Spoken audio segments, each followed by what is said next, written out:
Pune, the Detroit of India, Oxford of the East, and the third largest IT exporter in our country.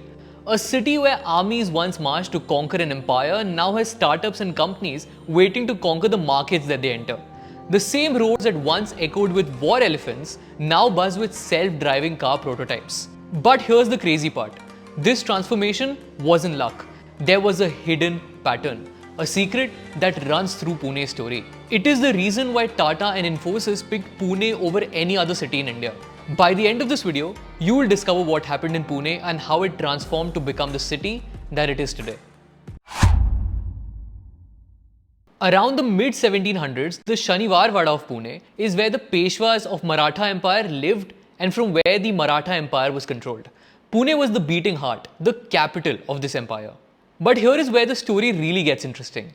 The Maratha Empire fell in 1818, and usually when an empire falls, former capital cities lose their prominence, such as Agra and Fatehpur Sikri in the case of the Mughals, Patna or Patliputra in the case of the Maurya Empire, Ayutthaya in Thailand, and Angkor in Cambodia. But in Pune, something completely different happened.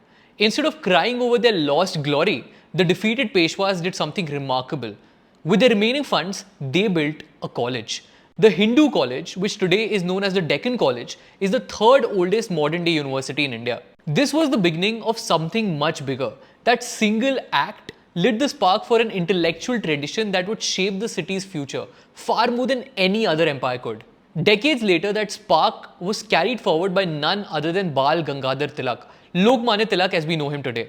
Tilak and his peers believed that education wasn't just about producing graduates, but it was about producing leaders who could transform the society around.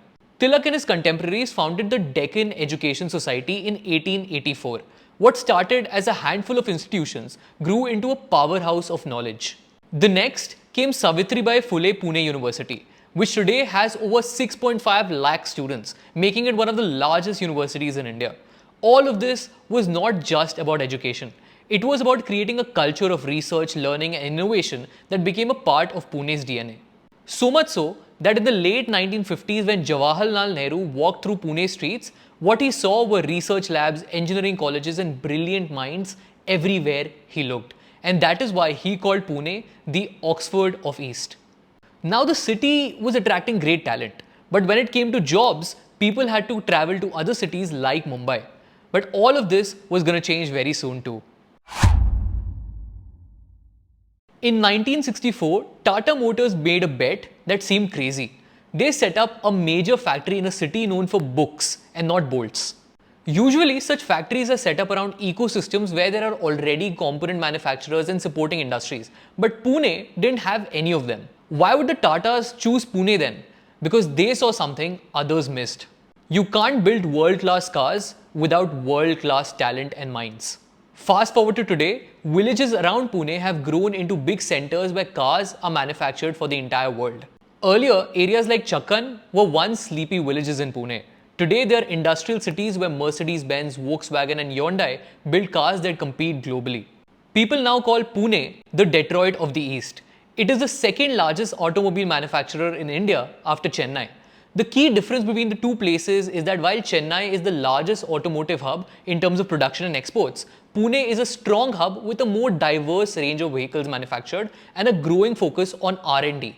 The growing focus on R&D is a result of the focus on education and research that started almost 2 centuries back.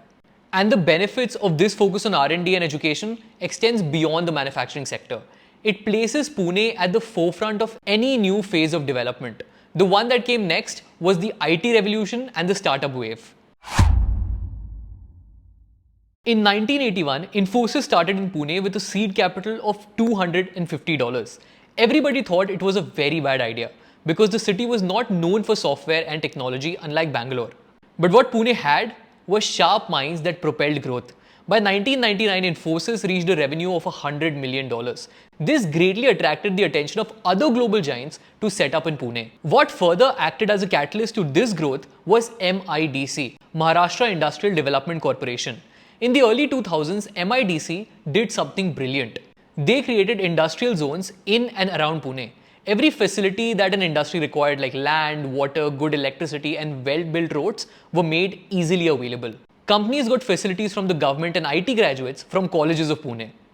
Everything they needed was now at one place. As a result of this, Pune has now overtaken Gurgaon to become the third largest IT exporter in India after Bangalore and Hyderabad. In addition to this IT revolution, it has also created something unprecedented. A generation of Pune kids who dream in code, think in global terms, and build real-world solutions. Instead of working for big corporations, these kids brought the startup wave to Pune.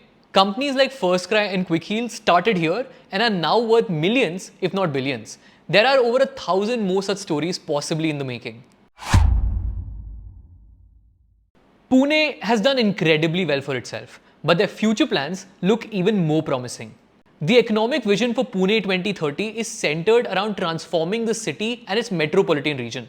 There are proposals worth 700 crores to develop tourism, healthcare and education, which are seen as parallel growth sectors that could generate an additional 50,000 jobs by 2030. Another significant pillar of Pune's 2030 vision is entrepreneurship.